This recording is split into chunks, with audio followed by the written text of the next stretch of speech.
भक्तों, जैसे दिन के बाद रात होना निश्चित है, ठीक उसी प्रकार जिसने भी इस मृत्यु लोक में जन्म लिया है उसे एक न एक दिन मरना अवश्य है। फिर भी कुछ लोग ऐसे होते हैं जो इस सच्चाई को स्वीकार नहीं करना चाहते। भक्तों, आपने देखा ही होगा, हिंदू धर्म में अगर किसी की मृत्यु सूर्यास्त के बाद होती है तो उसका दाह संस्कार अगले दिन किया जाता है, रात को नहीं। ऐसे में आपने गौर किया होगा, किसी परिवार में अगर किसी की मृत्यु शाम के बाद होती है तो उसके शव को अकेला नहीं छोड़ा जाता। परंतु भक्तों, आप जानते हैं कि शव को रात को में अकेला क्यों नहीं छोड़ा जाता? अगर नहीं तो इस वीडियो को अंत तक जरूर देखें, क्यों मैं आपको इसी सवाल का जवाब बताने वाली हूँ। इसका वर्णन गरुड़ पुराण में विस्तार से किया गया है, तो देरी के गरुड़ पुराण की ये बातें जानते हैं। राधे राधे भक्तों, श्री माधवी जी के सेवा में आपका स्वागत है।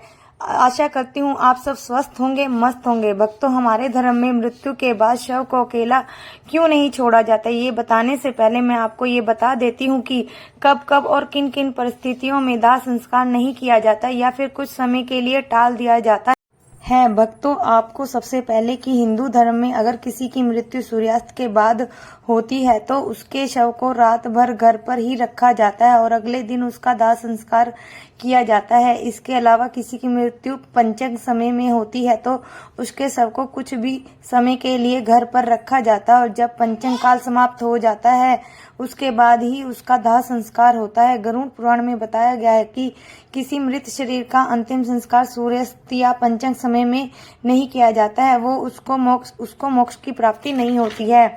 इसलिए कोई रात को मर जाए तो लाश को लेकर शमशान घाट नहीं जाते और लाश को घर पर ही रखा जाता है और सुबह होने का इंतजार किया जाता है। और ऐसे समय में मृत शरीर को एक भी पल के लिए अकेला छोड़ा नहीं जा सकता और कोई ना कोई व्यक्ति हमेशा रखवाली के लिए मौजूद रहता है। मृत शरीर को अकेला ना छोड़ने का सबसे बड़ा कारण है, अगर शव को अकेला छोड़ दिया जाए तो हो सकता है कुत्ते बिल्ली जैसे जानवर उसे नोच खाएं। और गरुड़ पुराण की माने तो मृत शरीर की आत्मा को यमलोक ऐसी यातनाएं सहनी पड़ती हैं। साथ ही ऐसा माना जाता है कि शव को अकेला छोड़ दिया जाए तो उसमें से गंध आने लगती है।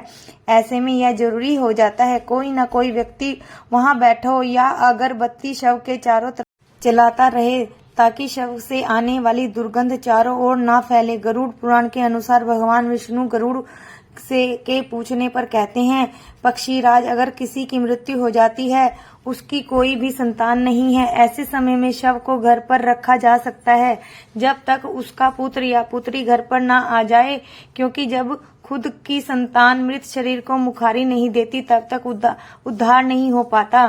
कई वर्षों तक इसी मृत्यु लोक में भटकता रहता है वह।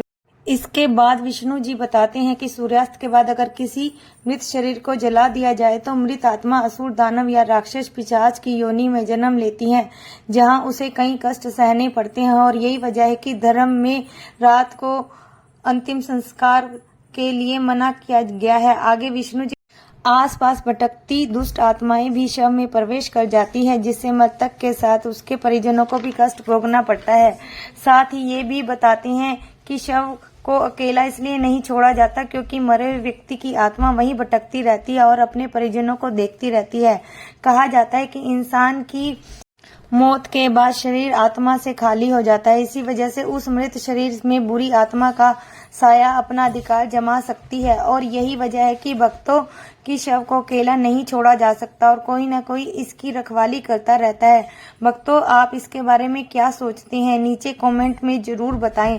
साथ ही गरुड़ पुराण की बातें पसंद आई तो इसे ज्यादा से ज्यादा लाइक और शेयर करें। अगर आप हमारे चैनल पर नए हैं तो ऐसी और भी पौराणिक कथाओं के लिए सब्सक्राइब करें और बेल आइकन भी दबा दें ताकि आपसे हमारी कोई भी वीडियो मिस ना होने पाए। फिलहाल आज की इस वीडियो में इतना ही। राधे राधे भक्तों।